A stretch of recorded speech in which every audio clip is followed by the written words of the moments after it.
Okay, today is November 23rd, 2022, and subject for today is going to be about how to use a hexadecimal format and start our sequential shifting instruction.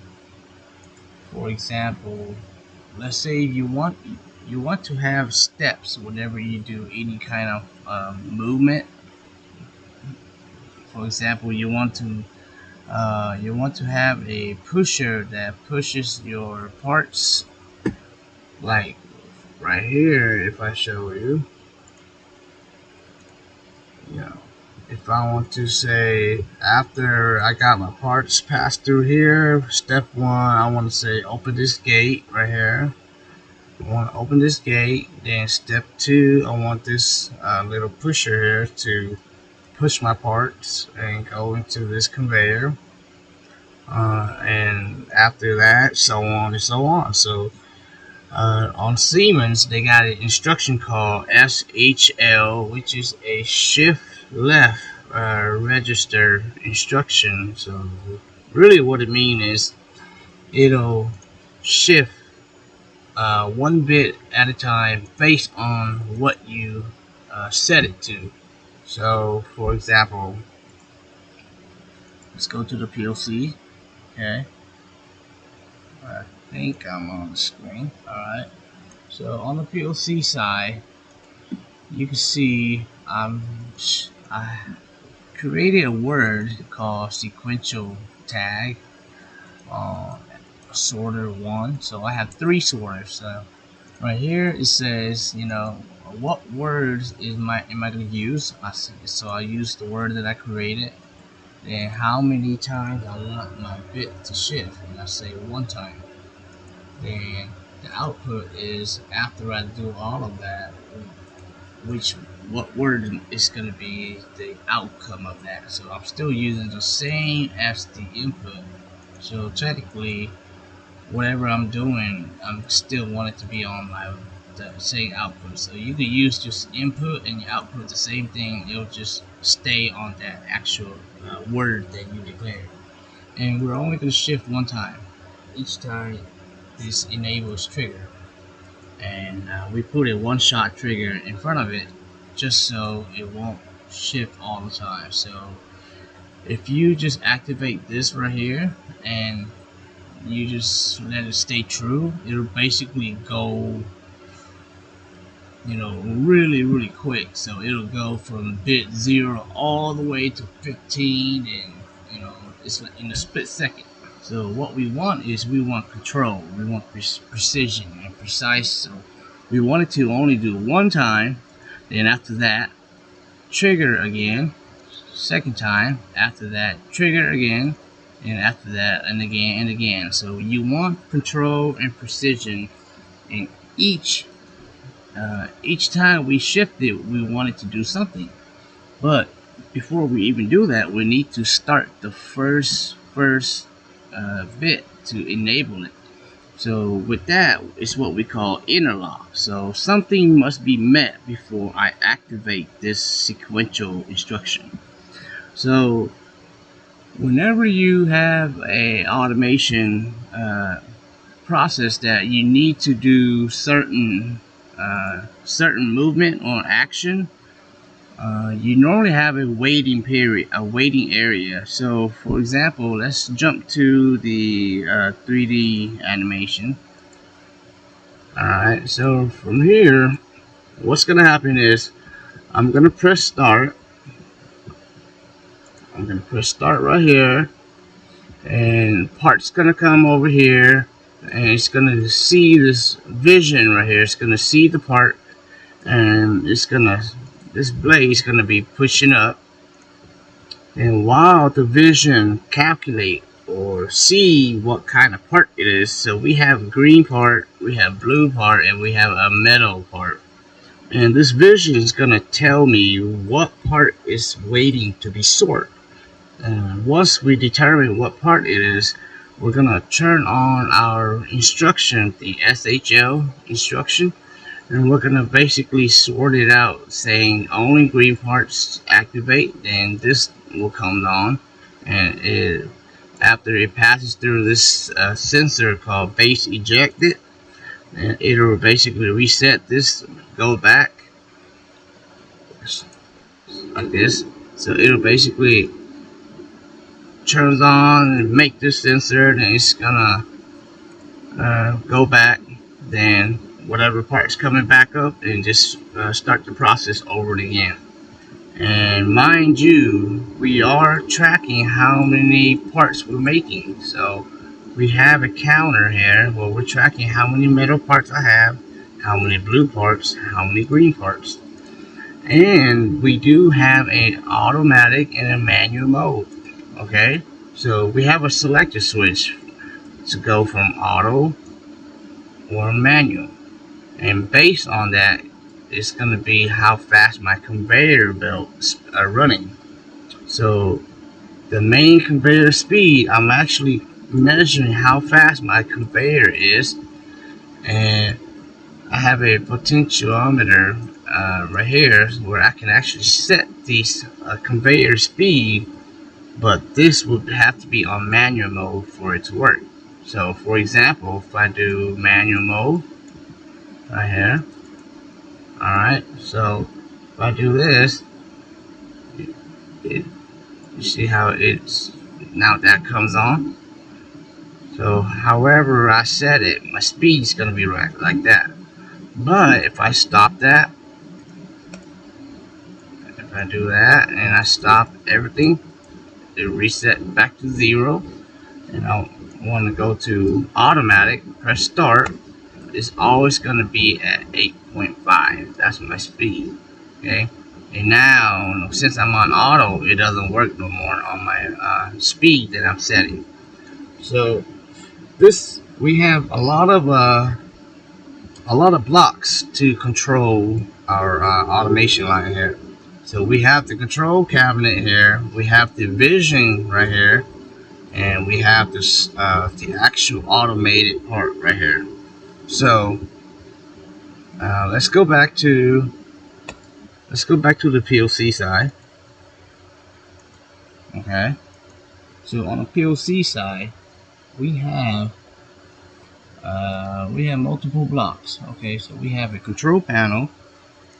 The control panel is just gonna control all of my LEDs, my push buttons, the automatic or manual switch, and my conveyor speed potentiometer. So we can set all of that, and we set it on we call this a hardware interrupt cyclic block. So what that means is it only comes on after certain instructions are met. So we'll explain more about that on another time. If you guys want to learn more about what kind of blocks, for example OB31, OB1, OB30, if you want to know more about what kind of blocks it is that we're using, I could probably make a video about that next time. But for now, just know that I'm separating my logic into multiple blocks.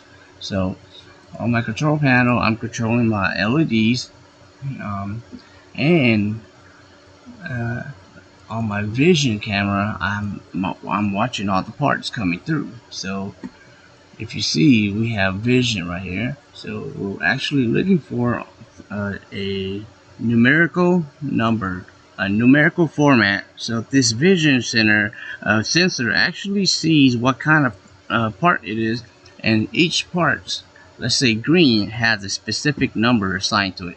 So if it's a regular green block, for example, we have let me go back to the 3D animated. Okay, so like we have this green block right here, we have this blue block, and we have this metal block. So we have 3 of each. Then we have this blue lid, this green lid, and this metal lid. Then we have this blue, I guess, base, green base, and my metal base. And each of these parts have its own individual number. Meaning, every time a green block shows up, it's always going to be a 1 for that. But this one could be a 2, and this one could be a 3. Then this one will probably be a 4. This one is a 5. This one's a 6. This one's 7, 8, and 9. So every time this one comes as an 8, it'll basically turn on this metal sort right here, and it'll just go over there. Then, of course, I'm counting all of my parts based on the color only. So right now, I'm not sorting by type of part. I'm just sorting by color. I could go further and start sorting the part type down the road on the conveyor side, but that's for another video, another time. But for now, this is just to learn the function of how to sort parts and how to manually program it to only sort that specific part, and how to use a vision camera to track and identify what part it is. And let's go back to the PLC side. So let's go ahead and just press start and show you guys what this is doing. So the PLC side, we're gonna basically turn our selector switch on auto.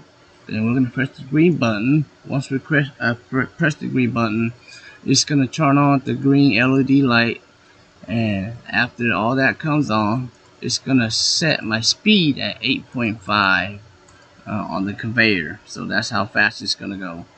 Then on top of the cabinet, the green LED is going to be on for the stack light, green light. Then it'll basically just keep running until one of the parts hit the stop blade, and it's going to compare what number it is, and based on that number, it's going to turn on the sorter to sort the part by color. So let's go ahead and press start and watch it run. Let me switch back to the 3D side. Okay, so we're gonna press play, and we're gonna go auto. Then we are going to say run. That's the blue that comes on. Okay, and we'll reset. Go back. Metal. Okay, green, the first one. Metal, the last one. Metal, the last one again. And green. So this is the whole function of this automated process. Just find out what part it is and how to manually turn on an output and reset that.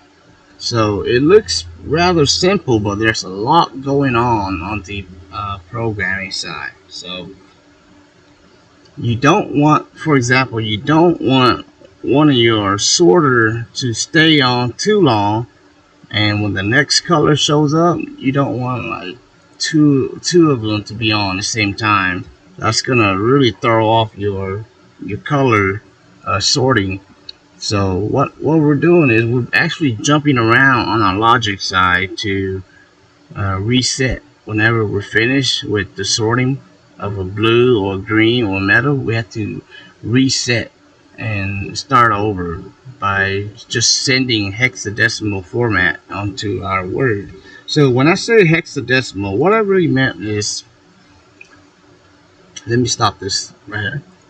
Okay, when I say hexadecimal, what I really meant is, you see on my instruction, I say, alright, so if I have this is for the blue part, okay?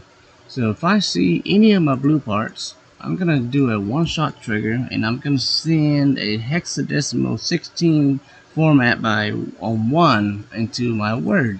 So a lot of people don't understand hexadecimal format. So I think it's the best way to describe it is using this calculator. Okay. So this calculator here is going to kind of show you how it looks. So on the bit side, you see all this bit. Okay. So let's say we have a word bit. Okay. You have 16 bit in one word. Okay. You have 32 in two and in a double word. But for now, just know that we have 16 things we can do in one word. And when I send a hexadecimal of 1, check it out, bit 0, right? That's hexadecimal 1.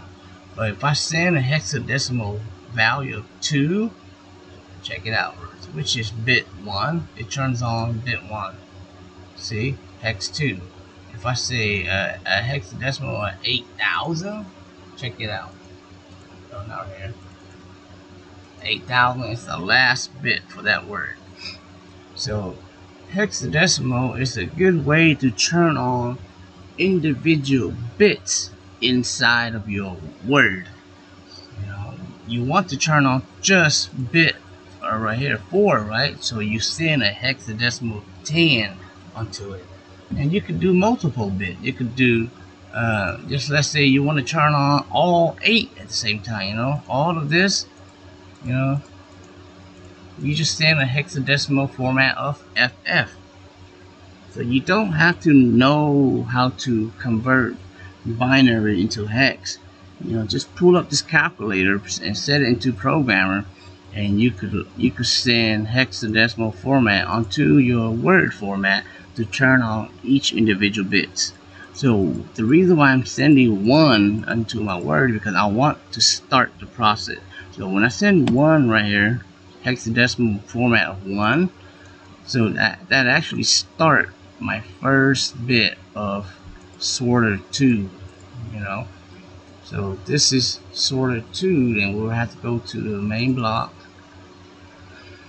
Sorter 1, sorter 2 right here. So when I say bit 0 on, this turns on and it one shot enable it. So once that code goes on, it's gonna go to the next bit, meaning when this is on, it's gonna shift left one time, reset that. Then now this one is on. Then after that is finished, it's gonna reset this, go back left one more time, and now that one's on. Then it's gonna keep on doing that until it hits the 15 here. Then after it hits the last one, I reset that whole bit back to 0 right over here. So after I hit hexadecimal 8,000, which is the last bit of the word, 8,000 is right here. You see that 8,000? If I hit that bit, I'm gonna say okay, put 0 back into this. So what that means is turn off everything after I'm done. So hexadecimal is very useful for, you know, actually discrete output. You can use it to control a lot of input, output, mainly outputs, to do a lot of, you know, actual work, such as pneumatics, pressure, conveyor, control, LED, whatever it is that need to be actually turned on. Hex is a good way to use that format. So that's pretty much it on how to use hexadecimal to turn on sequential shift left register. And this is one of the good way I've always learned how to do. Omron does this a lot too. So if you guys need more information on how to make this work, just give me a shout on what it is that you're confused about, and I'll try to help as much as I can. But for now, yeah, this is all I got for now. Alright, thanks.